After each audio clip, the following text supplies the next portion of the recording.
Oke, siap. Untuk malam ini acara kita disponsori oleh PT TI Fire, ada PT PRU, kemudian ada Halajian, ada Sinergi Prima Utama, Harapan, ada Bima Kaltim Utama, Tunggal Perkasa Group, Sukses Utama Mandiri, Nusantara Selang, Bumi Intan Gemilang, Serlih Teknik Indonesia, Petrolab Service, dan Teluk Borneo Nusantara. Untuk malam ini, sebelum kita masuk ke materi dan saya perkenalkan pemateri kita malam ini, kita lanjut sambutan dulu dari yang kami banggakan ini, Ketua DPD Kaltim, Bapak Toto Haryanto. Silakan Bapak. Oke, terima kasih Mbak Anissa. Ini saya sudah boleh ngomong nih ya. Boleh Pak, Oke, silakan. Assalamualaikum warahmatullahi wabarakatuh. Salam sejahtera bagi kita Waalaikumsalam semua. warahmatullahi wabarakatuh. Iya, terima kasih nih Bapak-bapak anggota Perkumpulan Tenaga Ahli Alat Berat Indonesia, DPD Kaltim. Alhamdulillah ini penyelenggaraan kegiatan kedua untuk kalender periode tahun 2025, dan tentunya ucapan terima kasih saya sampaikan terlebih dahulu buat Allah Subhanahu wa taala karena uh, atas berkat rahmat Allah Subhanahu wa taala acara-acara yang kita rencanakan bisa terselenggara, insya Allah juga bisa terselesaikan dengan lancar. Amin. Nah, untuk yang kedua itu tentunya bahwa setiap rencana atau kegiatan itu tentu tidak akan bisa dieksekusi tanpa adanya sponsor. Karena dengan adanya sponsor, kebutuhan dana itu bisa terselesaikan. Nah, pertama saya terima kasih nih buat Mas Andi dan Bu Sarah nih dari ETI Magelang karena yang selalu support Pertabi baik kegiatan nasional maupun kegiatan daerah, dan tentunya berharap kerjasama ini bisa terjalin berikutnya. Kemudian tentu terima kasih juga buat Pak Justin dari Porter Rekayasa Unggul, kemudian ada Pak Basuki yang jauh-jauh dari Afrika itu bisa sponsor melalui halajiannya. Kemudian ada Mas Budi Baskoro dari Petrolab Service, tentu sponsor-sponsor lain yang tadi sudah disebutkan oleh Mbak Anissa, bahwa banyak sponsor yang support kegiatan kita. Nah, kita sama-sama tahu materi hari ini adalah auto lubrication, di mana kita tahu bahwa pelumas dan sistem pelumasan itu sangat penting bagi kendaraan, alat berat, maupun pabrik-pabrik atau industri. Karena kita tahu fungsi pelumas itu kan secara dasar itu mengurangi bunyi, mengurangi panas, kemudian tentu membersihkan mesin, dan fungsi-fungsi lainnya. Nah, seiring dengan perkembangan teknologi, itu sistem auto lubrication itu sangat penting karena bisa memberikan sistem pelumasan secara otomatis yang akan meningkatkan efisiensi dan keamanan pada alat-alat itu sendiri. Nah, tentu pada hasil akhirnya dengan adanya sistem auto lubrication yang tepat, itu akan meningkatkan produktivitas dari alat. Nah, untuk bisa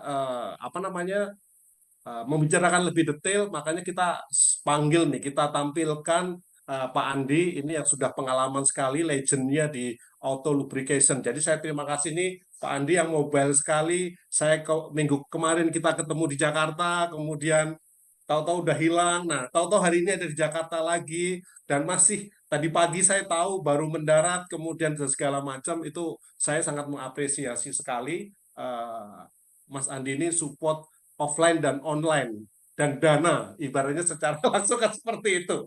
Jadi tanpa panjang lebar, saya sendiri sudah antusias ingin mendengarkan materi yang akan disajikan. Untuk lebih detailnya kita akan saksikan sama-sama. Nah, terakhir terima kasih saya buat teman-teman nih pengurus DPD Kaltim yang saya cintai. Terima kasih setiap hari selalu bisa tahan sabar terhadap saya yang setiap hari ngegas terus untuk kegiatan-kegiatannya. Ya, tentunya kita memang bertanggung jawab terhadap sponsor, di mana kita memberikan proposal. Nah, kita harus mengeksekusinya dengan baik sesuai janji-janji yang tertuang pada proposal. Terima kasih dan rasa cinta yang mendalam buat rekan-rekan pengurus DPD Kaltim. Nah, untuk selanjutnya saya serahkan kepada Mbak Anissa selaku moderator. Terima kasih. Wabillahi taufik walhidayah. Wassalamualaikum warahmatullahi wabarakatuh. Waalaikumsalam Waalaikumsalam warahmatullahi warahmatullahi wabarakatuh. wabarakatuh. Oke, itu sambutan yang cukup panjang ya, karena tadi di belakang dia bilang mau sambutannya sebentar doang nih Pak Andi. Ternyata panjang nih ya kan, ketua gitu loh. Ya, oke, untuk Bapak Ibu-ibu yang Bapak dan Ibu yang sudah gabung, mohon maaf seharusnya malam ini adalah moderatornya Pak Lamhot, tapi karena ada 1 dan 2 hal, akhirnya saya wakilkan dulu ke untuk malam ini. Oke, kita langsung aja ke Pak Andi Rifai nih, selaku General Manager PT Etifier Lubrication System. Pak Andi, apa kabar Bapak? Selamat malam. Baik. Selamat sore, Mbak Anissa. Terima Oh, kasih di untuk Jakarta semuanya. masih sore. Siap. Oke, selamat untuk sore. malam ini ada... Assalamualaikuum warahmatullahi wabarakatuh. Waalaikumsalam warahmatullahi wabarakatuh. Kalau sudah Waalaikumsalam siap, warahmatullahi ya udah. wabarakatuh. Kalau gitu Waalaikumsalam langsung warahmatullahi wabarakatuh. aja Bapak Andi di take over Oke, webinar kita. Silakan share screen.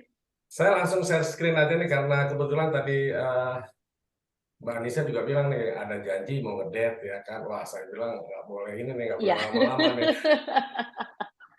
Saya sudah janji sama suami Bapak mau pergi nonton, Oh, gitu. tapi karena Om Lamhot ada urusan, oke saya wakilkan dulu karena DPD Kaltim itu kekeluargaannya sangat besar, sama di Pertabi juga, jadi siapa yang berhalangan kita eksekusi. Oke, Silakan, kita mulai Bang ya. Waktunya singkat, jadi saya mungkin lebih highlight ke hal-hal yang prinsipal aja, mungkin itu kebanyakan di halaman terakhir. Terima kasih atas waktu yang telah diberikan oleh Pertabi, Pak Toto dan tim luar biasa ini pendekar-pendekar dari Pertabi DPD Balikpapan. Perkenalkan, saya Andi Ahmad Rifai, lebih banyak dikenal sebagai Andi Rifai. Jadi saya mulai Otolog itu tahun 94 ya, waktu itu mulai di PT Intek, kebetulan lebih lamanya di Sorako ya. Di Sorako lumayan menghasilkan 4 orang anak dan 3 orang cucu. Total saat ini ada 6 orang putra-putri, 3 orang cucu, dan alhamdulillah semuanya udah besar-besar, kecuali yang paling kecil banget, yang umurnya tuh nggak beda jauh sama cucu saya. Jadi orang kadang bertanya, loh ini gimana caranya? Ini anak, ini cucu, tapi kok umurnya sama kan gitu. Dan 2019 saya mulai bergabung dengan PT Etifier and Lubrication. Harapan kami sih dari training ini peserta dapat mengetahui beberapa tipe otolog, kemudian sedikit mengetahui tentang prinsip kerjanya secara dasar, termasuk benefitnya dan sebagainya. Kenapa harus dilumasi? Saya pikir bapak-bapak dari Pak Poncong nih, Pak Sri semua, Pak Basuki, pakar-pakar udah hafal semua nih. Ya kan, kenapa harus dilumasi? Untuk menghindari friksi yang paling penting banget itu. Kemudian main goal-nya itu apa? Pelumas tentu sebagai speret untuk kontak permukaan antara material satu dengan material lainnya. Dan kita tahu pelumasan yang tidak baik itu pasti menyebabkan beberapa hal yang ujung-ujungnya tentu bicara tentang breakdown ya. Apalagi kalau bicara breakdown unit, misalnya kita bicara big digger yang melayani sampai 20 truk, big diggernya yang down, kebayang nih truknya mau dialihkan kemana nih. Bapak-bapak yang di operation pasti sudah paham sekali masalah ini. Ya, kenapa automatic lubrication system? Simple sebenarnya. Jadi kalau kita bicara tentang pelumasan itu adalah bagaimana pelumas itu dapat terukur dengan baik. Artinya kalau melalui automatic lubrication system, intervalnya itu akan akan terjadi secara teratur karena ada controller yang mengatur kapan otolog itu harus bekerja dan kapan otolog itu harus istirahat. Agak berbeda dengan manual greasing. Kalau kita bicara manual greasing ini yang paling sering banget terjadi adalah bicara tentang konsistensi si pelaku. Saya di beberapa lokasi pernah melihat itu yang namanya manual greasing, kadang begitu di bagian bucket nggak tembus, mereka ngambil aja dari satu wadah, kemudian dikasih belepotan di pinggir-pinggirnya. Itu luar biasa sekali. Jadi kenapa harus automatic lubrication system? Agar dapat memberikan pelumasan secara optimum, sesuai dengan kebutuhan bearing. Walaupun kita nggak bisa pungkiri kadang-kadang kalau bicara kebutuhan consumption untuk loop point yang ada di alat berat tuh datanya agak sulit banget. Saya sendiri mendapatkan data akhirnya berdasarkan pengalaman yang ada. Kita coba minta sama prinsipal dealer, kadang-kadang nggak dapat, dan sejalan dengan pengalaman saya akhirnya harus melibatkan lubrikan vendor. Itu yang paling sering.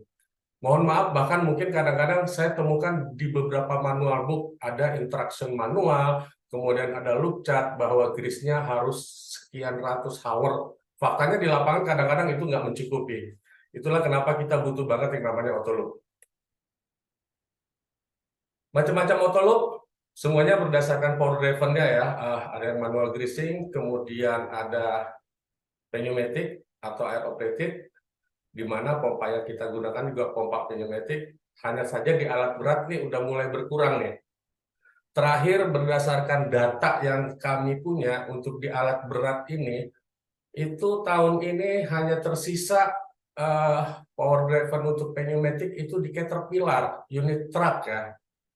Namun tahun lalu itu sudah keluar juga rekomendasi dari Caterpillar bahwa untuk tipe unit Cat 777 itu tidak boleh dipakai. Jadi harus memakai yang elektrik. Sehingga kalau dia memakai yang pneumatic, konon kabarnya katanya warranty-nya akan hangus dan sebagainya. Kalau misalnya end user tetap minta seperti itu. Dan hanya tersisa automatically hanya untuk Cat 773 ke bawah. Hydraulic system sejauh ini masih merupakan favorit ya. Boleh dibilang saat ini 75% untuk auto loop itu power driven-nya by hydraulic, elektrik tergantung segmentasinya nih, untuk unit yang low, medium, sementara untuk unit yang besar ya kita baru temukan di beberapa unit ya, seperti yang saya sebutkan tadi di truk Cat 777 dan kelasnya. Komponennya apa sih? Simple. Kalau kita bicara tentang auto loop, tentu di situ ada controller ya. Kalau dulu masih kita sebutnya timer ya, karena hanya bicara tentang on-off. Kemudian lebih dikembangkan lagi di mana pada setiap sistem terdapat pressure switch, terdapat low level dan sebagainya, sehingga kita menyebutnya controller. Ada pump dengan reservoir-nya dengan kapasitas tertentu sesuai dengan kebutuhan unit, supply line, kemudian ada distributor grease. Distributor grease ini macam-macam. Ada divider, ada injektor, dan sebagainya. Kemudian, sesuai dengan fungsinya, distributor ini melalui feed lines itu akan mendistribusikan grease ke masing-masing bearing yang ada. Ini adalah jenis auto loop yang sangat common ya di industri saat ini, dari mulai mining, pabrik-pabrik, plant, dan sebagainya.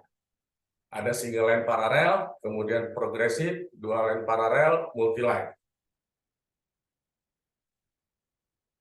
Single line paralel system, prinsip kerjanya boleh dibilang ini prinsip kerjanya pressurized. Kenapa? Karena sistem kerjanya adalah pompa mendistribusikan grease ke distributor yang ada, baik itu injektor jenis tertentu, kemudian pressure dari pompa ini akan mengaktifasi setiap injektor. Saat injektor telah selesai menyelesaikan tugasnya mendistribusikan grease, biasanya di situ ada pressure switch ya yang kita pasang, artinya dengan setup point tertentu di mana saat pressure itu tercapai, kemudian si pump akan berhenti. Kalau dulu banget waktu kita pakai timer, itu tanpa pressure switch boleh dibilang kita harus mengatur rasio pompa itu dengan baik. Artinya kalau memang pressure-nya dibutuhkan 3000 PSI, tentu kita lihat rasio pompanya seperti apa agar pressure-nya tidak lebih dari 3000 PSI. Saat ini tergantung dari setup dari pressure switch itu sendiri. Progressive system. Progressive system ini boleh dibilang jenis auto loop yang paling banyak diproduksi di dunia. Sehingga kalau ada beberapa orang bilang bahwa oh, progresif itu nggak applicable untuk alat berat, kayaknya perlu kita review kembali ya. Saya pikir tergantung segmentasinya. Kenapa? Karena memang banyak perusahaan justru lahir dari progressive pump ini sendiri. BKMX cukup bertahan lama memproduksi progressive system, sampai kemudian sekitar 4 tahun lalu dia baru memproduksi sistem single line.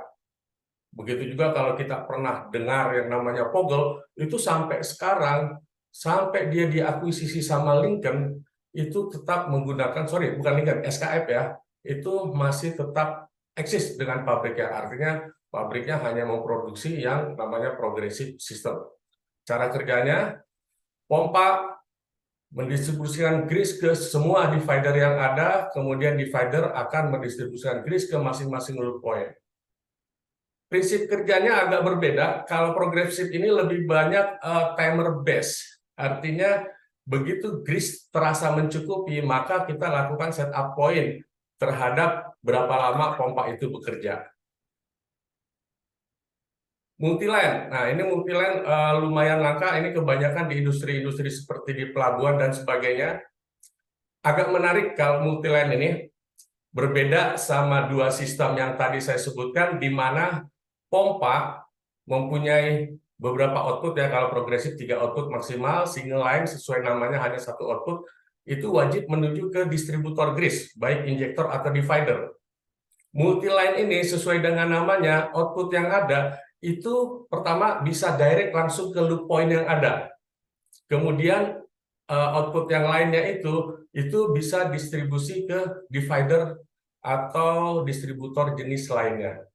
Kenapa? Karena di beberapa peralatan yang non-mining itu sering kita temukan ada yang namanya rasio bearingnya itu besar banget, selisihnya beda jauh. Kemudian juga kita tentu berhitung jarak ya, itu bicara tentang kompresor, nanti kita bahas. Dual line, hampir mirip seperti dengan single line system, hanya saja sesuai dengan namanya dual line ini artinya ada 2 jalur utama yang akan menuju ke 2 kelompok distributor.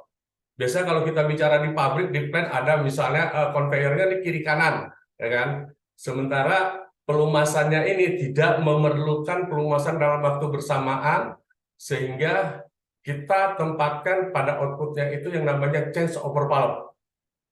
Prinsip kerja change over valve ini adalah saat output 1 menuju ke injektor group 1 mencapai pressure-nya, automatically change over valve ini akan merubah outputnya dari 1 menjadi ke output yang nomor 2, sehingga secara bergantian. Hampir mirip dengan single line, hanya saja outputnya itu bisa kita bagi 2. Oke, di sini sengaja saya tempatkan gambar yang agak berbeda nih. Kalau kita lihat single line, itu aplikasinya buat ekskavator. Contoh ini ya Bapak-Bapak, kemudian progresif juga buat ekskavator. Cuman kalau kita perhatikan ada sedikit perbedaan pada ekskavator ini. Yang satu bigger, yang satu boleh dibilang medium atau small ya, small ekskavator. Dual line parallel system kebanyakan dipakai di pabrik-pabrik dengan jumlah konveyor yang banyak dan sebagainya. Multi-line system kita sering pasang di ini namanya STS crane ya, kalau di pelabuhan biasanya suka untuk mindahin kontainer dan sebagainya, dan lubrikasi poinnya lumayan banyak. Jadi kalau bicara tentang dual line sama multi line ini lebih banyak untuk bearing yang di atas 50, bahkan sampai 100, sampai 150 saya pernah pasang. Step langkah untuk melakukan instalasi. Nah, ini penting banget nih, karena biasanya, mohon maaf, ada sedikit kekeliruan yang terjadi begitu udah dipasang lapangan, loh kok nggak cukup grease-nya, loh kok nggak cukup konsumsinya dan sebagainya. Perlu dipahami bahwa langkah-langkah ini harapannya agar bisa dilakukan dengan baik. Yang pertama, tentu kita bisa memastikan apakah pelumasan yang diperlukan ini grease atau bukan. Jadi saya punya pengalaman, bahkan ini kejadiannya sekitar setengah tahun yang lalu, customer minta inquiry sama kita dan sebagainya di pabrik mobil Toyota ya. Seiring berjalannya waktu dia bilang, Pak saya mau merubah apa? Dari grease menjadi oil. Artinya aplikasi yang kita berikan ke dia, pump kita berikan ke dia itu udah unspec dan harus kita ganti, termasuk juga distributornya. Jadi kalau bicara tentang pelumas dan memang rekomendasinya harus dipastikan bahwa pompa dan distributornya itu ngikutin spek fluida yang ada. Tidak bisa misalnya, udahlah pompanya masih bisa kok untuk pompa oli, kenapa nggak pakai pompa yang ada aja, kan gitu, distributornya aja yang kita ganti. Di sini nggak ada toleransi, Bapak-Bapak. Kemudian tipe bearing. Tipe bearing kenapa harus kita identifikasi? Karena untuk menentukan, pertama, seperti apa sistem pelumasannya. Saya ambil contoh kalau misalnya beberapa bearing, saya bicara tentang roller bearing dan sebagainya, itu no problem. Biasanya ada loop point yang kita taruh di situ. Tapi kalau sifatnya seperti chain atau open gear dan sebagainya, itu ada sedikit modifikasi, di mana output dari distributor itu harus berupa berbentuk spray. Dan biasanya di situ kita modif. Pada output dari lem yang ada, ujungnya itu udah ada satu lem juga untuk angin. Jadi begitu grease keluar, kemudian grease keluar itu disemprot angin, nyepray, dan melumasi pelumasan yang ada. Karena beberapa bearing seperti bicara open gear, rantai, dan sebagainya, itu kan harus merata. Ketiga, kalkulasi the loop point. Bicara kalkulasi ini penting banget. Kenapa? Karena kadang-kadang ya jujur, kita selalu bilang, kami selalu dapat inquiry ya dari beberapa user, Pak, tolong dong minta autoloop untuk excavator kelas 20 ton misalnya. Itu saya nanya, Pak, untuk unit apa, tipe apa, kan gitu. Dia bilang, lo kan sama aja Pak Andi, saya bisa pasang di PC 200, di K320, dan sebagainya. Dan kita akhirnya harus jelaskan ke mereka bahwa beberapa unit secara konstruksi itu tidak sama loop point-nya. Saya ambil contoh, Komatsu dengan Caterpillar ada perbedaan di bagian depan, di mana di Caterpillar itu lebih banyak. Mohon maaf Pak Konco, saya sebut merek aja Pak ya, biar lebih clear Pak Konco ya. Terus bahkan kalau untuk di kelas yang 100 ton, itu luar biasa perbedaannya, signifikan sekali. Antara Komatsu dengan Caterpillar itu selisihnya hanya 4 injektor. Dengan Hitachi pun selisihnya hanya 2 injektor. Tapi begitu saya ketemu XCMG, lain lagi, di swing bearingnya itu ternyata jumlahnya lebih banyak. Ini yang perlu kita hitung dengan baik, artinya spek unit, brand tertentu, tipe tertentu, belum tentu loop point-nya sama. Yang paling simpel kalau kita bicara truk, itu CAT 777 dengan HD 785, luar biasa bedanya. 36 poin dan 27 poin. Harga tentu akan berpengaruh terhadap perbedaan ini. Kemudian, ini yang terakhir, kita lihat di situ yang tersedia power source-nya itu apa, kemudian kuantiti keseluruhannya seperti apa. Pada di luar alat berat, pada unit-unit tertentu biasanya kita diskusi sama customer, misalnya di open gear, oh ternyata kebutuhannya lebih banyak dari yang umumnya.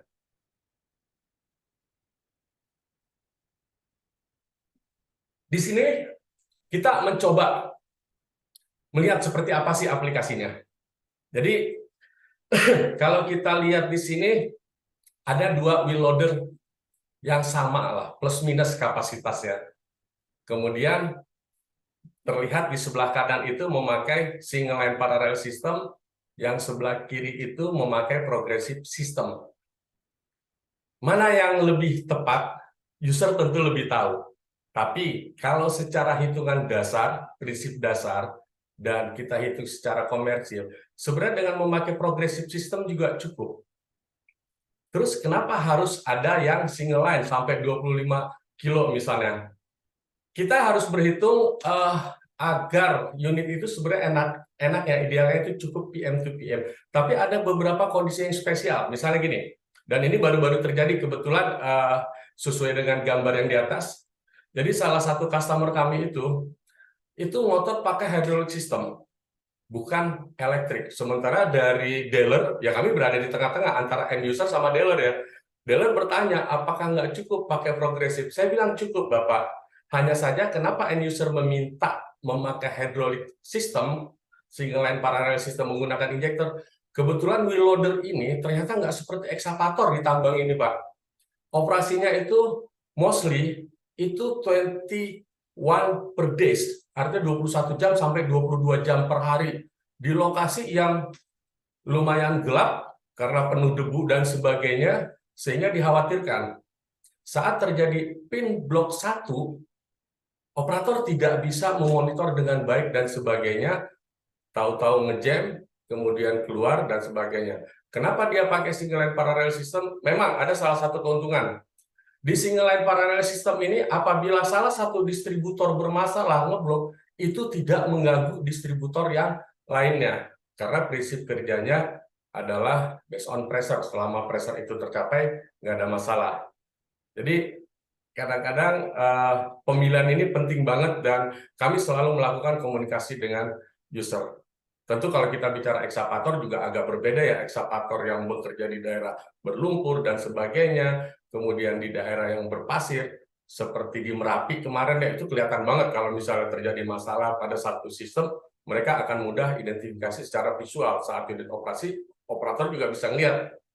Itu alasannya. Jadi, kembali lagi, pilihan ada di user, kita hanya bisa memberikan rekomendasi. Dan tentu saya berharap teman-teman vendor juga dapat memberikan rekomendasi itu nggak cuma dari sisi aspek komersilnya aja ya, bahwa, oh progresif lebih murah Pak, single line lebih mahal, nggak seperti itu. Saya lanjut Bapak. Nah, ini saya minta izin dulu sama Pak Ponco nih, jadi brandnya saya tampilkan Pak, kalau yang sebelumnya tadi itu tak edit ya, tak hilangkan brandnya. Dan kenapa saya tampilkan agar kita bisa tahu. Pertanyaannya adalah sistem apa sih yang paling baik? Kita punya single line, progresif, multi line, dan juga tadi ada dual line. Ini dalam kacamata pengalaman kami, dan kebetulan ini juga kemarin kami pakai untuk mendobrak pasar kami ya, secara marketing. Di sini ada single line parallel system dengan kapasitas tangki yang biasanya lebih besar, minimal 25 kilo, bisa sampai 40, 60, 100, bahkan 200 kilo. Kemudian ada progressive pump, yang kapasitas pompanya itu maksimal secara umum di pasar itu hanya 12 kilo sampai 15 kilo. Ya, ada yang 20 kilo, kami bikin kebetulan yang sampai 20 kilo ya, agar artinya cukuplah interval PM2PM-nya. Dari kedua sistem itu, apa yang bisa kita lakukan? Kita bisa memakai pompa dari single line parallel system yang kapasitas besar, kemudian distributornya itu tidak memakai injektor, tapi memakai divider. Kami menyebutnya mix system, walaupun sebenarnya ini masih bisa disebut dengan progressive system. Nah, seiring berjalannya waktu, jadi saya ingat banget, dulu tuh saya pernah sekitar tahun 97 tuh pernah, entah 97-98 ya, Petrosi itu sempat datang ke Vale, Sorlaco, masih namanya Info dulu ya, itu membawa ONQ. Dan setelah kami lihat berdasarkan pengamatan kami selama ini, dari semua brand yang ada, hanya brand inilah yang tetap konsisten menggunakan sistem ini. Jadi kalau kita lihat di sini, sekarang namanya udah Caterpillar ya, dari ONQ ke Bucyrus, kemudian berubah menjadi Caterpillar. Kita lihat di sini, mereka masih menggunakan divider, kemudian pompanya dengan kapasitas besar 200 kilo, dan ini luar biasa Bapak-Bapak. Kalau kita bisa memaintain ini dengan baik secara teknikal dan komersilnya, itu keuntungannya sangat-sangat signifikan sekali. Ini simulasi yang bisa saya perlihatkan di truk yang 100 sampai 120 ton ya kapasitasnya. Jadi tidak ada masalah dengan grease capacity, kita bisa rubah dari dari progresif yang tadi 12 kilo, kemudian kita rubah ke 200. Nah, satu hal, kalau kita lihat dengan sistem single line, jangan lupa pressurize ya. Single line itu pressurize. Kenapa pressurize? Karena diperlukan pressure untuk menekan piston injektor melalui measuring chamber. Pressure yang dibutuhkan sebenarnya untuk setiap injektor itu minim, hanya 1.800 PSI plus minus. Tapi manakala injektor itu kita taruh di ujung bucket, itu kita memerlukan sampai 3.000 PSI. Kenapa 3.000 PSI? Karena semakin panjang hose, tentu semakin tinggi drop pressure-nya. Sehingga dikhawatirkan pressure yang sampai ke ujung itu tidak sesuai dengan spek injektor. Saat kita rubah menjadi divider itu sistem kerjanya itu tidak seperti injektor, di mana memerlukan pressure tinggi pada area measuring chamber, kemudian outputnya di discharge chamber itu nggak seberapa pressure-nya. Sementara kalau di divider system itu seperti ini Pak, seperti apa ya, spool piloting, spool valve. Jadi cukup sliding dengan pressure yang minimal hanya sekitar ya 100 sampai 200 PSI. Kalau kita lihat di sini, perubahannya setelah dirubah, pressure pompa yang tadinya dari 3.000 atau 3.500 PSI, itu bisa kita reduce menjadi maksimal 1.750 PSI. Oke, itu yang pertama. Artinya ada penurunan pressure. Pompa tidak perlu bekerja lebih keras. Kemudian kita lihat cycle time-nya. Cycle time-nya 3.500 PSI pada single line parallel system itu harus dicapai selama 3 menit dan hanya untuk satu cycle. Sementara dengan divider system karena sifatnya hanya piston sliding dan based on timer, cara kerjanya bukan pressure, itu maksimal 1 menit udah cukup. Bahkan kalau kita bicara outputnya, itu dengan single line yang ada itu maksimal hanya 8 cc, sementara dengan divider tergantung temornya ya, semakin lama temornya tentu semakin banyak grease yang keluar, itu bisa sampai 17 cc. Jadi sekarang udah terlihat bahwa dengan sistem ini pompa pertama tidak perlu bekerja lebih keras, tidak perlu bekerja lebih lama. Artinya di sini lifetime pompa akan jauh lebih panjang. Dan satu hal, kalau kita bicara output, ini sering ada mitos, Pak. Ya, saya sebutnya hoax ya, dan kenapa ini bisa terjadi, mohon maaf, saya harus bilang bahwa ini juga dosa masa lalu ya. Sales-sales senior yang ada, saya juga terlibat di bagian itu, selalu mengatakan bahwa, oh injektor tuh akan lebih baik untuk bucket dibanding dengan divider, nggak gampang buntu dan sebagainya. Dan satu hal lagi, pressure-nya akan lebih besar. Kalau kita bicara pressure aja, itu satu hal yang keliru. Kenapa? Pada injektor, itu outputnya di area discharge chamber itu hanya 700 PSI, Pak. Sementara pada divider itu tergantung pompa. Berapa besaran pressure yang ada pada pompa, sebesar itulah yang keluar. Artinya ini udah salah total sebenarnya. Kalau nggak salah, saya yakin Mbak Sirus, Caterpillar, ONT nggak akan mempertahankan sistem ini. Kemudian outputnya, mereka selalu bilang bahwa, oh outputnya terlalu kecil untuk divider. Iya, untuk satu kali cycle.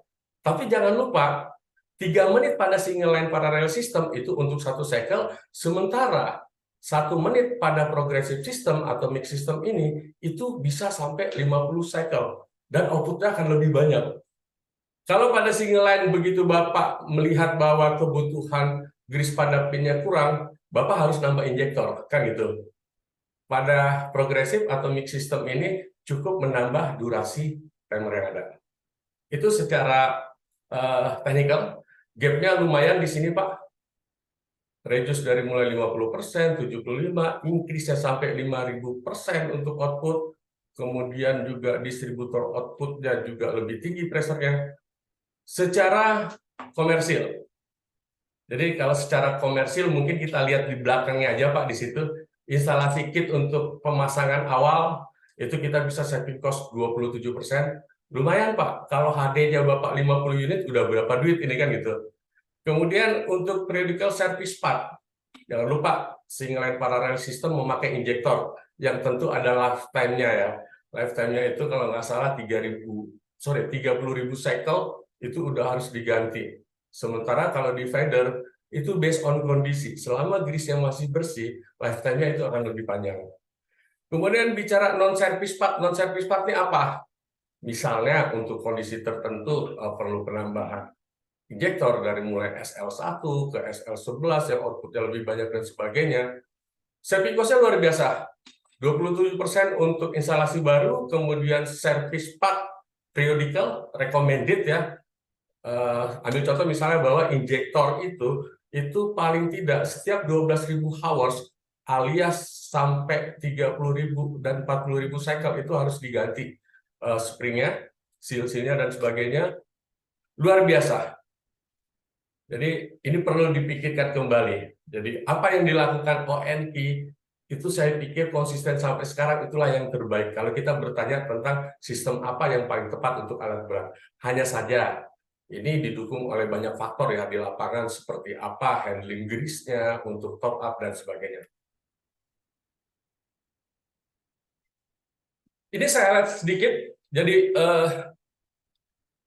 kembali lagi kita mau bicara tentang seperti apa sih hoax yang terjadi itu. Jadi saya bilang yang pertama, kalau kita lihat di sebelah kiri, dimensi injektor itu lebih besar, Pak, sehingga penempatannya akan lebih sulit. Semakin besar komponen, tentu beresiko terhadap impact itu akan makin tinggi, sementara divider lebih kecil. Kemudian injektor itu dilengkapi dengan output adjustable, tidak seperti divider. Benar, tapi jangan lupa divider itu setiap elemennya, setiap pistonnya itu diciptakan bervariasi sebenarnya. Jadi kita bisa pasang misalnya dari mulai yang low, medium sampai high itu. Dan satu hal bicara tentang output adjustable ini, sering kita temukan di lapangan, berapa banyak sih sering digunakan kan gitu. Nggak banyak, sehingga secara fungsi sebenarnya nggak berjalan efektif. Padahal kalau berjalan efektif secara fungsi, saya pernah melakukan yang namanya bagaimana injektor itu kita adjust sesuai dengan kebutuhan. Misalnya pada unit truk 100 ton, kita tahu di area steering dan sebagainya itu nggak perlu grease yang banyak, paling yang agak tinggi sedikit itu di bagian A-frame, dan pivot dan sebagainya. Dan reduce grease-nya sampai 20 drum, Pak, per bulan. Untuk populasi unit yang memakai autoloop itu sekitar 200 sampai 250 unit. 20 drum sebulan itu luar biasa. Saya waktu itu lakukan sama Pak Hendrawan sebelum dia pindah ke KPC ya. Saya nggak tahu di KPC apa posisi waktu itu. Nah, berikutnya di sini injektor blok. Orang selalu bilang kalau injektor blok 1 itu tidak mengganggu injektor lainnya, itu benar. Sementara divider saat terjadi blok 1, yang lainnya akan bermasalah. Ini yang perlu kita garis bawahi. Justru kondisi saat injektor blok 1 yang lainnya bekerja, saya pikir itu kurang sehat. Orang selalu bilang, yowis nggak apa-apa ngeblok 1, yang lainnya masih jalan. Kita running aja. Sehingga sering terjadi yang namanya pin rusak atau bushing rusak, itu teridentifikasi saat udah parah. Berbeda dengan divider. Mereka selalu bilang, oh divider itu kalau blok 1, itu semuanya ngeblok, sehingga harus cepat ditangani. Dan saya pikir kalau dari sisi sistem maintenance atau sistem repairing, ini yang benar. Tidak menunggu yang lainnya bermasalah, baru diperbaiki, justru saat itu teridentifikasi, terlihat, ngeblok, ditangani, kita bisa artinya memperpanjang umur pin yang ada. Tidak nunggu. Ya, kita nggak bisa pungkiri, Pak. Di ekskavator beberapa tambang yang pernah saya temukan, itu teridentifikasi rusaknya setelah bunyi-bunyi. Bukan setelah mereka lihat bahwa ada injektor yang ngeblok. Nggak pernah sekalipun saya temukan seperti itu. Artinya, oh ini harus diganti, kenapa? Injektornya ada yang blok. Itu nggak ada, kan itu. Kemudian, yaitu tadi, injektor input pressure, memerlukan pressure yang besar, kita udah tahu. Kemudian output volume, ya ini yang saya bilang kesalahan yang pernah dilakukan oleh tim kita, bahwa output dari injektor itu hanya 700 PSI. Pressure yang tinggi yang dihasilkan pompa itu hanya sampai di area measuring chamber menekan piston, sementara di discharge chamber-nya itu tidak sebesar input yang ada. Kemudian bicara output secara volume, kembali lagi juga tadi saya sudah sampaikan, bisa lebih banyak. Di sini ada saya kasih tanda merah bahwa kebutuhan grease yang bersih itu sebenarnya untuk semua sistem, Pak. Jangan kalau, oh injektor sistem kotor dikit, nggak apa-apa, kan gitu. Sementara pompanya juga bisa bermasalah, Pak, kalau sering kotor dan sebagainya.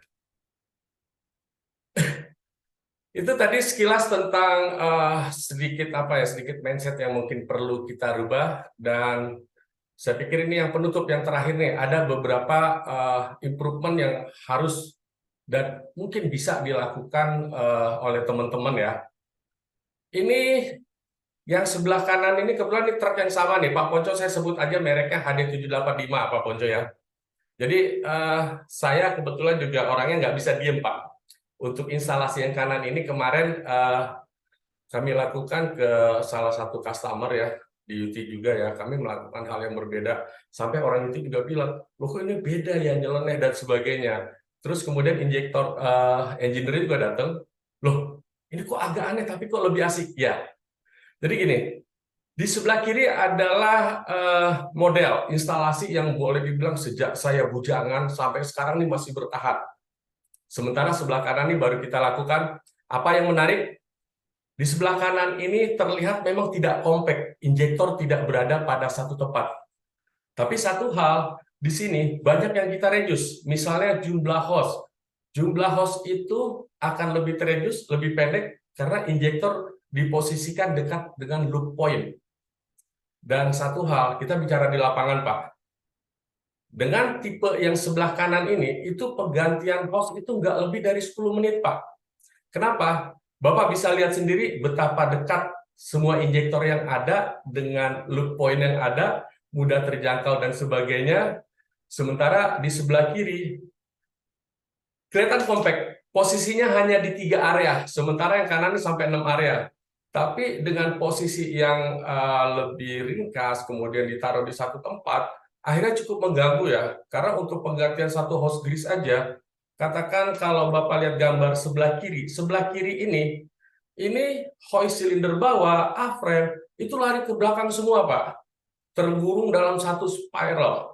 Bayangkan, begitu problem satu hose, katakan di hoist cylinder bagian bawah, itu waktu yang diperlukan bisa 1 jam, Pak. Karena harus ngurut dan nyari injektornya kemana dan sebagainya. Di sebelah kanan agak berbeda. Saya pikir 10 menit versus 1 jam itu luar biasa, Pak, sangat menguntungkan. Mekanik juga kalau misalnya 1 jam lagi mau makan siang dengan mode yang ada di sebelah kanan kemudian putus, mereka akan bilang, ya wis tak kerjain aja lah sekarang supaya istirahatnya nggak terganggu kan gitu. Kalau ini sebelah kiri mikir, Pak, 1 jam lagi istirahat kan gitu. Begitu selesai istirahat, perut kenyang, males banget, buka banyak host dan sebagainya. Sepele, tapi ini improvement yang sebenarnya bisa dilakukan oleh teman-teman di lapangan. Ingat, harapannya si pemasang installer juga mempunyai pemikiran seperti apa sih maintenance di lapangan dan sebagainya, nggak asal pasang, bahwa mengganti hose grease dengan waktu yang singkat itu akan lebih baik daripada harus memakai waktu yang banyak, yang mungkin bisa menimbulkan resiko-resiko baru. Misalnya, wis dibiarin aja dulu, operasi aja dulu, dan sebagainya. Butuh waktu lama, belum nyari hostnya dan sebagainya. Gitu. Ini yang terakhir, beberapa improvement yang bisa juga kita lakukan. Jadi kalau Bapak lihat di gambar sebelah kiri, dari warnanya kita udah tahu apa-apa ya. Sebelah kiri, kalau kita lihat di daerah arm, stick, ini bagian yang lumayan krusial sekali, Pak ya. Kalau bermasalah di sini, tentu kita bisa tahu berapa biaya land boringnya, berapa lama downtime-nya dan sebagainya, di mana untuk perbaikan pin ini, mungkin risiko yang ada biayanya adalah sekitar 2-3 kali lipat dari harga otolog itu sendiri. Saya buka, mungkin Bapak-Bapak udah tahu, harga untuk land boring di excavator kelas 100-120 ton, itu berapa? Untuk main pin bucket, ya kan? Harga otolog itu sebenarnya cuma 100 jutaan, Pak. Land boringnya Bapak silakan lihat data Bapak sendiri, dan saya percaya itu jauh di atas harga otolog. Kenapa harus seperti ini? Ya, di lapangan sering kita temukan hose bocor, kemudian dilakukan penggantian. Nah, saat penggantiannya ini apakah dilakukan prosedur yang benar?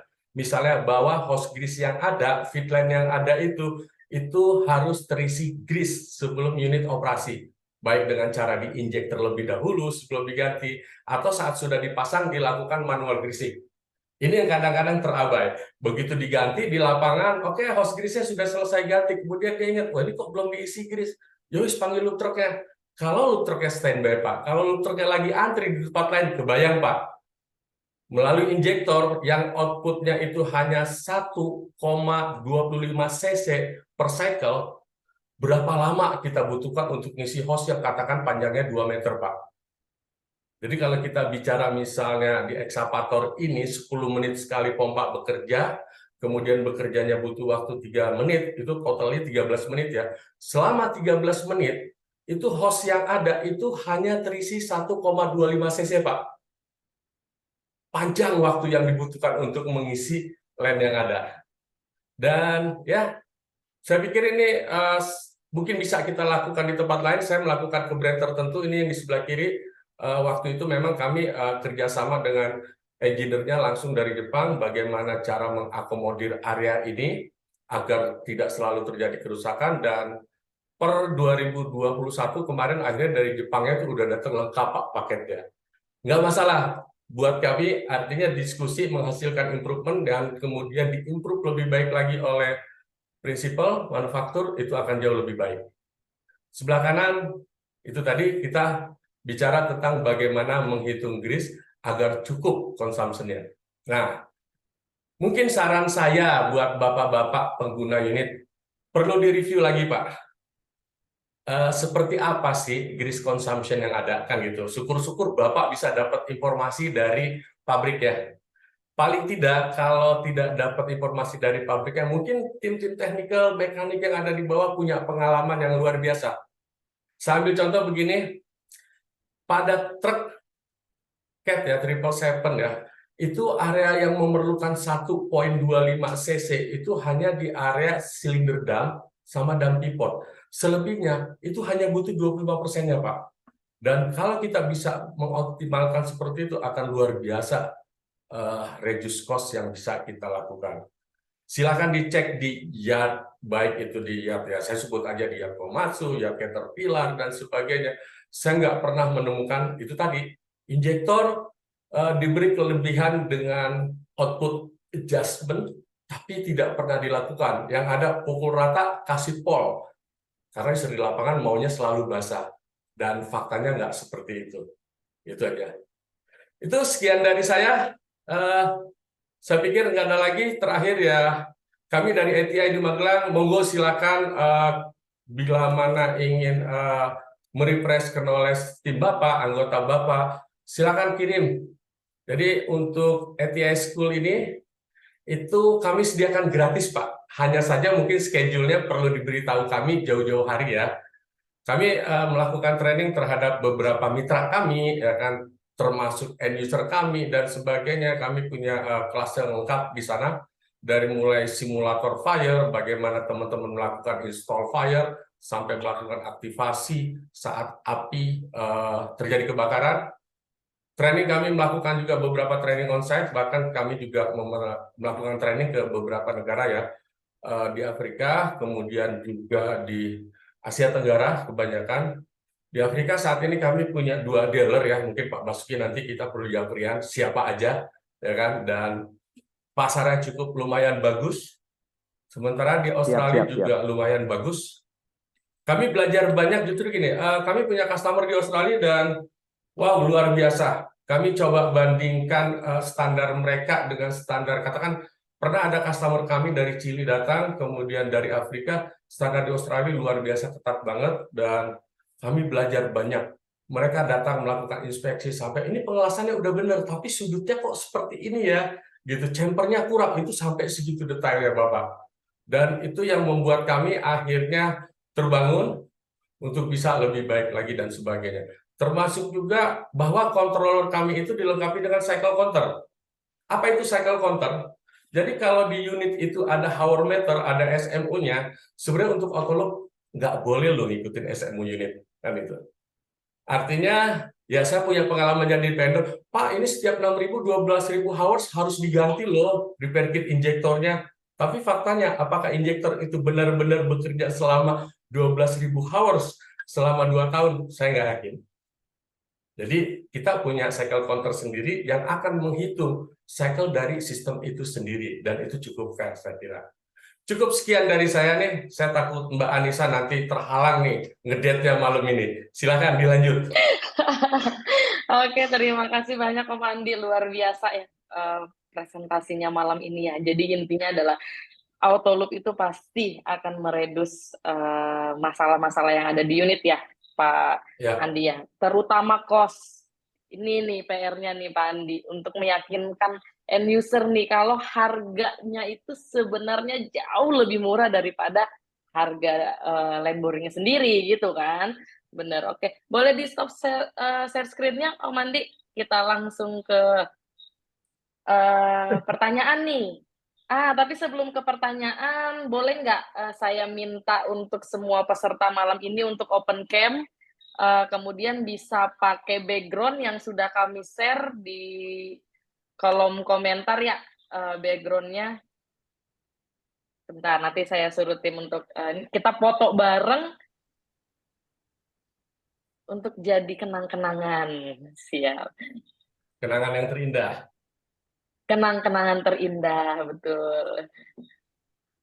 Boleh ya di open cam ya buat teman-teman. Sudah semua mungkin untuk ini background-nya belum ada di kolom komentar Pak, silakan silakan di-download dulu Pak, dipakai. Oke, baik. Luar biasa. Oke, sambil kita menunggu semua peserta ini, jadi sepertinya akan jadi dua picture ya. Jadi saya minta 2 kali senyum ya. Oke, udah boleh pakai tangan kok. Pemilunya udah beres. Tapi lebih baik kita pakai jempol aja kali ya. Pertabi oke gitu ya. Ini ada beberapa teman-teman nih yang belum pakai background, boleh dipasang dulu.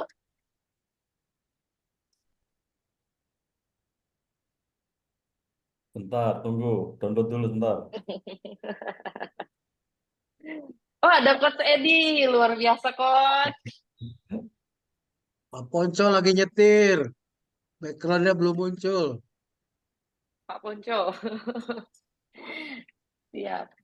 Duh, bapak-bapak, ibu-ibu nggak ada yang penasaran nih sama kostum saya malam ini nih? Saya udah ya. Keren nggak tuh? Ya. Pertabi Yang Medcom, jelas, Bapak Ibu, luar jelas biasa. saya belum punya yang jelas. Kalau belum punya silakan hubungi Ketua DPD Kaltim ya. Nah, tapi kita ada ini Pak, sekalian saya promosiin nih. Eventnya sister DPD kami, DPD Jabodetabek, itu ada golf bareng tanggal 8 Maret. Itu kalau tidak bisa join di tanggal 8 Maretnya, masih bisa bikin kaosnya, silakan hubungi Pak Sigit, selaku Ketua DPD Jabodetabek ya, Bapak Ibu ya. Kalau ini buatan kita sendiri nih, trial nih. Oke, boleh ya 2 kali senyum. 1, tangannya mungkin pakai jempol aja. Oke, siap. 1, 2, 3. Oke, saya save dulu. Oke, ini untuk yang background kedua, nggak tahu ini Bapak Ibu masuk yang background kedua atau yang pertama, senyum aja ya. Oke, 1, 2. Saya belum ini. Nggak apa-apa tanpa background nih.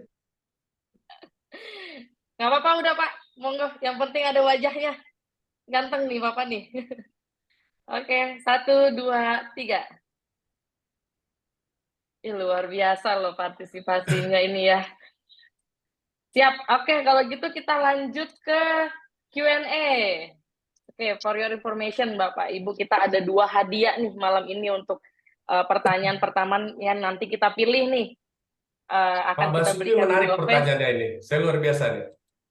Oh ya, boleh dari Om Andi aja deh yang pilih pertanyaannya. Soalnya pertanyaannya banyak banget dan bagus-bagus banget nih. Ya. Pak Andi, silakan dipilih. Oke, mana yang mau jadi saya dijawab. langsung Kita aja punya nih. waktu 15 menit ya. Pertanyaan dari Pak Basuki bahwa adakah cara atau rumusan mengetahui kebutuhan pelumas ya? Dan saya jawab langsung, kalau bicara di alat berat, sampai saat ini kami tidak mendapatkan rumusan itu. Kenapa? Kami coba beberapa kali rumusan standar yang sudah ada, tapi nggak masuk angkanya. Misalnya kalau kita bicara melalui dimensi yang ada, roller bearing dan sebagainya, nggak bisa dipungkiri bahwa main pin bucket itu dimensinya plus minus sama aja dengan yang katakan di frame dan sebagainya. Tapi kebutuhan injektor di lapangan itu nggak sama. Bahkan ada beberapa unit, jadi ini bergantung daripada nggak cuma load-nya saja, beratnya aja, tapi bicara tentang di daerah mana dia beroperasi gitu Pak Basuki, kalau bicara bucket ya.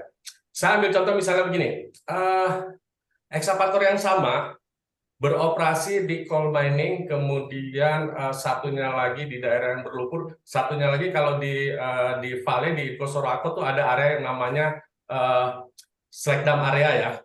Itu ternyata kebutuhan grease-nya nggak sama. Jadi kembali lagi sebenarnya tanggung jawab kami, vendor di sini, itu adalah mengikuti dari kebutuhan user. Kami hanya bisa memberi rekomendasi. Dan sebenarnya harusnya informasi itu kita bisa dapatkan dari prinsipal pemilik alat berat, namun sayangnya seperti yang saya bilang tadi, saya sepanjang 30 tahun, saya tidak pernah menemukan itu. Justru itu kita temukan setelah kita bekerja sama dengan dealernya ya. Saya ambil contoh misalnya, luar biasa teman-teman di Sorako dari mulai zamannya Mas Rijaluddin waktu itu ya, itu kita menghitung seperti apa outputnya. Sampai ada yang namanya nih Pak Edi mungkin tahu ya, di task recordnya itu. Jadi kalau di Trakindo tuh ada yang namanya task record, kemudian ada task guide-nya ya. Artinya seseorang yang melakukan maintenance atau perbaikan dan mengisi di task record yang ada, itu harus melihat task guide-nya seperti apa. Itu sampai 3 bulan untuk di unit 777, kita mencari angka yang benar-benar sampai outputnya kita hitung panjangnya berapa. Oh, ternyata untuk panjang 1,25 cc itu adalah sekitar ya plus minus 8 mm. Akhirnya kita isi lagi di task guide-nya. Seiring berjalannya waktu, kita temukan lagi bahwa di area steering, linkage, dan sebagainya itu hanya memerlukan sedikit grease. Seperti saya bilang tadi, akhirnya dari teman-teman di Pale, di MEM, dengan teman-teman Trakindo, kita menemukan bahwa kalau saya sebut bahwa kebutuhan grease dalam satu kali cycle, artinya per 40 menit sekali untuk truk kelas 777 itu adalah 1,25 cc, ternyata 1,25 cc itu hanya dipakai untuk di area dam pivot, silinder dam, sama A-frame. Sementara di area steering, linkage, dan sebagainya, itu kebutuhannya hanya sekitar 0,30 sampai 40. Artinya ini perlu kerjasama antara vendor dengan pihak maintenance. Syukur-syukur ketemu dealer yang benar-benar luar biasa effortnya, dan kami mendapatkan itu. Saya bisa share nanti data-datanya hanya untuk beberapa unit.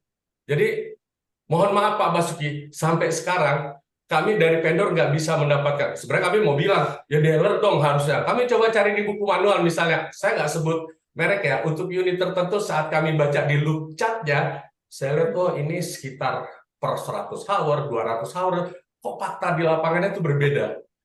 Yaitu tadi, banyak faktor yang mempengaruhi. Yang paling penting itu tadi bicara tentang area. Kalau bicara loop, saya pikir 120 ton, bucketnya plus minus lah. Tapi areanya tentu berbeda. Dan ya, teman-teman dealer cukup membantu. Saya ingat sekali, saya pernah melakukan itu sama timnya Arif Saputro, Rijaluddin, dan ketemu angkanya, dan itu didokumentasikan dengan baik dalam task guide mereka. Dan itu berawal dari sana ternyata, bukan dari Caterpillar-nya. Luar biasa di teman-teman Trakindo. Saya nggak tahu kalau di set lain, tapi yang jelas akhirnya kita sepakat dan itu dijadikan standar. Dari situlah kita bisa dapat. Nah, bagaimana dengan teman-teman yang lokasinya tidak tidak berada seperti posisi saya? Saya waktu itu saya anggap posisi saya luar biasa, enak ketemu teman mem yang luar biasa, Trakindo yang luar biasa, dan bisa dapetin itu. Ya sering-seringlah bertanya, sering-seringlah diskusi dan sebagainya. Jadi kembali lagi Pak Sering Basuki, diskusi intinya ya. rumasan itu nggak bisa Pak Basuki. Kalau kita bicara area swing bearing tentu butuh puluhan injektor Pak Basuki, kan gitu. Dan di bucket pin untuk di select area yang panas itu berbeda dengan di wall mining. Mungkin Pak Edi kalau saya salah silakan diralat. Itu dari saya Pak Basuki. Jadi ini pertanyaan yang sering ditanyakan, kan gitu. Dan mungkin Pak Basuki ada yang mau ditanggapi lagi Pak? Prinsipal untuk berbagi ke kita. Cukup dari Gimana saya. Pak Basuki? Udah terjawab nih pertanyaannya Baik, Pak. sedikit latar Ada yang mau ditambahkan lagi sedikit Pak? ada latar belakang kenapa saya tanya seperti itu, Mbak Anissa dan Mas Andi. Jadi beberapa tahun lalu itu saya ngurusin satu project gitu, satu site gitu ya. Dan kebanyakan memang unitnya adalah drilling. Ya, unit drilling itu kalau Bang Andi tahu, kadang satu unit itu bisa empat greasing system yang berbeda karena bahan grease-nya berbeda. Ada yang pakai treat grease, ada yang harus molybden, ada yang harus lithium, ada yang harus copper base, jadi beda-beda. Dan ada yang terjadi di satu site itu banyak komponen yang rusak di komponen tertentu, sehingga kami melakukan semacam adjustment ya gitu. Yang biasanya komponen itu harusnya 1,5 cc misalnya, terus saya rubah menjadi dividernya menjadi 2 atau 2,5 seperti itu. Jadi makanya dari situ tuh saya enggak punya semacam patokan ini mesti berapa cc sih gitu. Makanya saya tanya gitu, apakah ada rumusan tertentu atau semacam trik gitu ya. Tapi ternyata memang faktornya banyak ya, yang seperti Mas Andi bilang gitu. Jadi ujung-ujungnya Faktornya banyak, Pak. Ya. Ujung-ujungnya adalah ke diskusi dan feeling, Pak Basuki. Ya. Baik. Oke. Terima kasih Bang Andi. Lanjut. Terima kasih banyak Pak Basuki. Oke, Om Andi, dipilih lagi. Ada beberapa pertanyaan lagi nih Om Andi. Silakan dipilih. Mau yang mana? Oh ya, ini dari Pak Haryadi Hari, wah ini suhu saya malah ini, ya kan? Fundamentalis greasing Suhu-suhu yang yang baik bertanya adalah malam melalui ini. buat gap antara pin dan basing, ya kan? Bagaimana pemilihan grease yang baik agar fundamental sistem greasing berjalan dengan baik ya. Mungkin gini, mungkin yang dimaksud adalah pemilihan sistem barangkali ya Pak Dea, bukan pemilihan grease. Kalau bicara pemilihan grease itu kan bicara tentang spesifikasi kebutuhan dari loop point yang ada, bahwa setiap bearing belum tentu sama ya. Ada yang memerlukan grease dengan grade tertentu, tipe tertentu dan sebagainya. Tapi kalau bicara sistem, seperti yang saya sampaikan tadi di slide saya buka aja bicara brandnya, bahwa yang pernah dilakukan oleh ONQ awal dulu dan sampai sekarang berubah menjadi Caterpillar, saya pikir itu yang terbaik dalam versi saya. Dan saya setuju banget dengan itu. Kenapa? Karena secara teknikal dan komersil luar biasa reduksinya. Jadi kita lihat tadi puluhan persen perbedaannya, bahkan ada yang sampai ratusan persen. Cuman sayangnya di Indonesia sistem itu agak sulit diaplikasikan. Kenapa? Karena ini bicara tentang kontaminasi, tentang handling grease yang ada ya, yang ya setiap user belum tentu sama. Ada yang memakai pompa dengan filtration tertentu, ada yang hanya pakai pompa saja, ada yang pakai scope, mohon maaf, ada yang pakai tangan dan sebagainya. Tapi apa yang dilakukan oleh ONQ, menurut saya kalau bicara sistem itu adalah yang terbaik. Kenapa? Karena unggul secara teknikal, unggul secara komersil, dan semuanya dengan mudah bisa diukur. Kalaupun kita mau melakukan perubahan consumption, itu tinggal main di controllernya saja, tidak perlu menambah komponen. Itu luar biasa itu.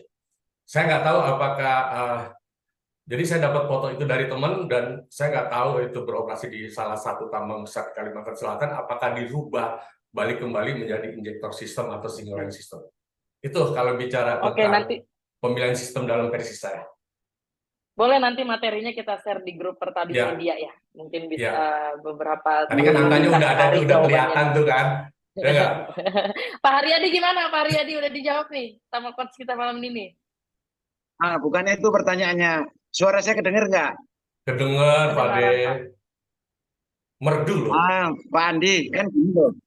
Maksudnya kan gimana dengan pemakaian pin sama busing itu kan terjadi gap itu makin lama kan makin besar tuh. Ya.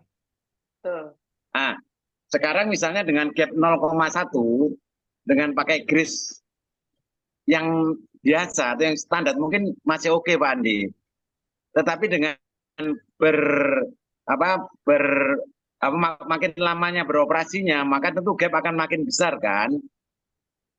Ya, benar. Dengan pemakaian grease yang sama tentu secara teoritis juga nggak akan masuk, akan ngowos saja gitu prinsipnya gitu Pak Andi. Ya. Apakah ada sesuatu material yang perlu ditambahkan dalam grease atau apapun, sehingga walaupun gapnya itu 0,2, kemampuan greasingnya itu sama dengan gap yang ada 0,1 gitu, Mas Andi. Kira-kira ada nggak ya? Jadi gini Pak Basuki, Kang Haryadi, Om Jo. Sebenarnya sih ini bukan ranah kami ya, karena kami ini kan bicara tentang alatnya ya. Ini sebenarnya ranahnya lubrikan. Saya nggak tahu di sini ada orang lubrikan hadir apa enggak dan sebagainya. Tapi kita pernah lihat juga di beberapa tempat ya, misalnya di station screening dan sebagainya, itu selalu ada vendor lubrikan. Oh ini harusnya yang seperti ini dan sebagainya kan gitu. Sama seperti misalnya di open gear, kalau pakai grease yang tipe biasa itu nggak akan cukup. Harus pakai yang yang saya nggak ngerti istilahnya, yang mol plus sintetik dan sebagainya, yang harganya luar biasa, lebih mahal dari otolog itu sendiri. Seharusnya ada. Cuman kembali lagi, ini kan bicara komersil ya, bicara kepentingan ya. Ini bicara tentang jualannya dia sama jualan kami kan gitu. Kalau kami sebagai penyedia peralatannya, tentu wis mau pakai yang penting speknya NLGI 2 Pak ya kan gitu. Sesuai RNG 2. Itu yang kita mau. Artinya kami berbicara tentang bagaimana consumption ya, consumption dari media itu tercukupi, bukan tentang apa kandungan dari media itu, Pak Basuki. Gitu. Sorry, Kang Haremi. Rananya udah. Ya. Rananya Itu rananya udah beda kan gitu. lubrikasinya lagi, Ah. di grease-nya lagi itu. Iya. Udah diproduksi. Dan saya berharap itu juga nggak terlalu ngimprove. Kalau itu nanti kelewat ngimprove, akhirnya lama-lama mereka nggak butuh sistem pelumas, di mana manual greasing 8 jam sekali udah cukup. Wah, ini pasarnya Autolub bisa habis nih, Om Haredi. Ini komersilnya Jangan seperti ya, ini, Om. bicara kepentingan komersil nih. Pasti ada, tapi ya saya nggak tahu apakah mereka mau buka sekarang atau nanti dan sebagainya. Orang-orang lubrikan sangat tahu sekali tentang ini, Pak. Itu. Oke, pertanyaannya terjawab ya, Om Heri. Satu sedikit lagi. Sehingga Oke. kesimpulannya itu bahwa tidak selalu menyalahkan autolubnya, padahal memang grease-nya yang jelek gitu loh maksudnya. Dan Oh, itu juga benar, kalau membuat itu. pakai user gitu. Ya. gitu. Karena kan kalau kita bicara tentang parameter Autolub itu adalah gini loh. Kalau kita bicara tentang syarat-syarat lubrikasi itu kan ada beberapa syarat ya. Pertama, jumlah yang tepat, kemudian media yang tepat. Ranah kami sebagai penyedia Autolub itu hanya sebatas di jumlah yang tepat. Walaupun ini juga tergantung dari itu tadi, kita nggak punya rumusan atau formula yang tepat untuk itu. Gitu loh. Tapi Oke. media yang tepat atau pelumas yang tepat, ya ini bicara kepentingannya beda nih. Ini antara yang jual oli merek A, B, C, D dengan ya monggo dengan user-user yang ada kan gitu. Saya cuma bisa bilang bahwa Pertamina buatan Indonesia harus selalu kita support. Gitu. Oke, kembali lagi ke buatan Indonesia ya, termasuk Etifier. Ini ada Pak Agung nggak? Kalau ada Pak Agung seneng nih saya ngomong gini kan gitu. Silakan. Siap. Oke, Om Heri aman ya, Om Heri? Oke, lanjut. Satu pertanyaan lagi masih bisa nih, Om. Monggo, dipilih.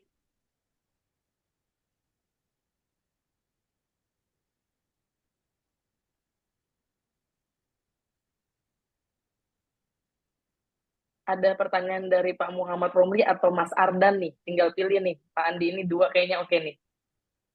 Monggo Mas Ardan. Saya suka nih Mas Ardan. Apa nih pertanyaan Mas Ardan? Mas Ardan ya. Pak Andi bisa bantu share untuk pelumasan atau greasing di area pin arm reaper dozer karena sering sekali mendapatkan temuan problem di unit D375 Komatsu dan D10 take head, selalu saja kurang maksimal pelumas di poin tersebut. Meskipun tim telah menggunakan injektor grease kuantiti besar atau SLP XL. Ini pertanyaan end user banget nih, antara end user atau mekanik nih. Minta Ya. tipsnya ini Om Andi, lengkapnya. Ini sering banget ya, sering banget terjadi misalnya ini lebih spesifik banget ya udah nyebut merek ya. Saya nyebut misalnya di bagian depan ya, di bagian depan tuh kita kalau bicara main pin bucket itu ada o-ring ya, ada seal yang melindungi agar eksternal debris itu tidak masuk sampai ke area bushing atau pin yang ada. Yang bisa kami sampaikan, ya Pak, tolonglah ini o-ring ini untuk mencegah agar material dari luar itu tidak masuk ke dalam. Kalau ini rusak, kasihan pompa grease kami, Pak. Kasihan Autolub kami. Sebenarnya secara supply sudah cukup, kan gitu. Tapi karena ini tidak dibenerin, akhirnya ternyata Autolub yang jalannya itu 10 menit sekali atau 15 menit sekali, itu harus kalah dengan bucket yang selama 10 menit itu udah berapa kali nancep. Itu analogi sederhananya, kan gitu. Termasuk juga di bagian tadi, ya kan? Boleh dibilang eksternal, saya nggak nyebut debris ya, boleh lumpur atau apapun dan sebagainya, itu jauh lebih sering daripada supply grease yang ada. Sementara supply grease yang ada, kalau kita bicara tentang injektor yang paling gede sekalipun, katakan SLV XL ya, itu hanya 5 cc. Nah, operasinya maju mundur, naik turun, reaper dan sebagainya itu selama 15 menit, entah udah berapa kali dan entah udah berapa banyak atau berapa cc kotoran yang masuk ke dalam. Jadi kami bisa bilang, Mbak, tolong proteksinya dibenerin dikit nih. Kasihan loh pompa Autolub ya. Akhirnya jadi kambing hitam yang paling luar biasa. Gitu. Jadi Tetap ya kalau tetap misalnya harus ada maintenance-nya ya ya. diskusi lah ya kan. Bucket terutama tuh. Ini Pak harusnya ada orang yang buat dipasang. Oh enggak, kalau belepotan justru makin banyak. Bener, kalau belepotan makin banyak. Tapi jangan lupa Pak, ini nembaknya 10 menit sekali. Sementara bucket tuh nancepnya selama 10 menit entah berapa kali dan berapa banyak Luar biasa. udah masuk duluan. Ini antara yang masuk sama yang keluar nggak imbang nih Pak. Ya, itu Om Ardan. Betul, meskipun SLV XL juga berapa Ya. sih Pak ya kan? Ya, Itu Mas silakan Ardan gimana Mas diskusi. Ardan? Ada yang mau ditanyakan lagi? Oke, sepertinya udah cukup nih dari Mas Ardan nih. Luar biasa. Jadi kita kembali lagi ya Pak. Intinya walaupun sudah dipasangkan auto loop, itu tetap harus dijaga juga maintenance auto loop-nya juga seperti itu kan. Karena biar bagaimanapun dia melekat pada unit kan. Ya. Jadi ketika unit bekerja, dia pasti kan ikut mengalami faktor-faktor Ya. itu yang kata Om Andi tadi. Oke. Bucketnya udah kerja Terakhir sekian ini banyak, satu gitu pesan kan. buat semuanya sebenarnya. Terakhir satu pesan buat semuanya, dan sebenarnya pesan ini juga saya sampaikan untuk Mbak Anissa, juga rekan-rekan vendor yang lain, ya kan? Gini loh, Betul. auto loop itu dipasang untuk tidak menyusahkan user kan gitu. Nah, Betul. manakala itu terlihat sudah menyusahkan, ayo lakukan improve bersama-sama. Saya ambil contoh misalnya tadi injektor pada truk itu dipasang oleh vendor, dan harapannya saat hose grease putus, jangan nyusahin customer lah, sampai 2 jam untuk ganti satu hose aja kan gitu. Kenapa nggak kita coba pikirkan improve dengan posisi yang tadi saya bilang, ternyata itu hanya butuh maksimal 10 menit. Itu PR-nya para vendor yang ada. Termasuk juga kalau kita lihat di Haling dan sebagainya, lo kok sering putus? Ya nggak tahu kamu operasinya seperti apa. Dan ayo kita pikirin sama-sama. Muncullah ide tadi. Kita menaruh plat bar dan sebagainya. Jadi di sini bagaimana vendor itu juga berpikir keras. Karena ya kita tahu user nggak pengen disusahin kan gitu, dan nggak mau susah. Betul. Gitu. Betul. Dan mereka adalah Kembali. pemilik produk kita kan gitu. Setiap inovasi dan sebagainya pasti akan Betul. menghasilkan repeat order. Jangan lupa. Cukup dari saya. Siap. Luar biasa loh Mandi ya. Berarti masalah apapun menimbulkan improvement apapun menimbulkan repeat order yang berikutnya. Begitu kan. Oke, udah 2017 ini. Kita tadi rencananya sampai 2015 nih Bapak Ibu, ada berapa banyak pertanyaan nanti kita jawab di next kali ya Om Andi ya. Nanti bisa diskusi langsung ke Om Andi. Om Andi ada di Pertabi Media juga ada. Kalau ada Bapak Ibu di sini yang belum menjadi anggota Pertabi, jadi anggota Pertabi lah. Gitu kan, nanti bisa hubungin saya, bisa hubungin Pak Toto dan Om Andi, kita diskusi langsung mengenai auto loop ini. Om Andi, terima kasih banyak malam ini, basic auto lubrication-nya luar biasa. Mungkin kalau ada waktu lagi nanti kita bikinkan kelas lagi untuk Om Andi yang mungkin bisa di fire sistemnya. Dan tadi Om Andi juga ada menyebutkan tentang ATI School. Jadi buat para teman-teman user yang butuh nih untuk mekanik-mekaniknya berikan ilmu lagi mengenai auto loop, bisa kontak Om Andi langsung untuk ATI School-nya ya. Siap. Oke, Om Andi. Kalau begitu saya akhiri, nanti untuk pertanyaan ada beberapa lagi nanti akan kita jawab di Pertabi Media. Kalau begitu akan saya tutup dulu malam ini. Terima kasih banyak. Assalamualaikum warahmatullahi wabarakatuh. Waalaikumsalam. Terima kasih semuanya. Waalaikumsalam warahmatullahi wabarakatuh. Waalaikumsalam warahmatullahi Izin live ya. Sukses, Amin. sukses, Thank you. bagus. Waalaikumsalam. Terima kasih Coach Edi, Pak Felix. Coach Edi, Mas terima Haikal. kasih banyak. Pak Felix tadi pertanyaannya belum bisa dijawab nih Pak. Nanti kita jawab Om Andi aja.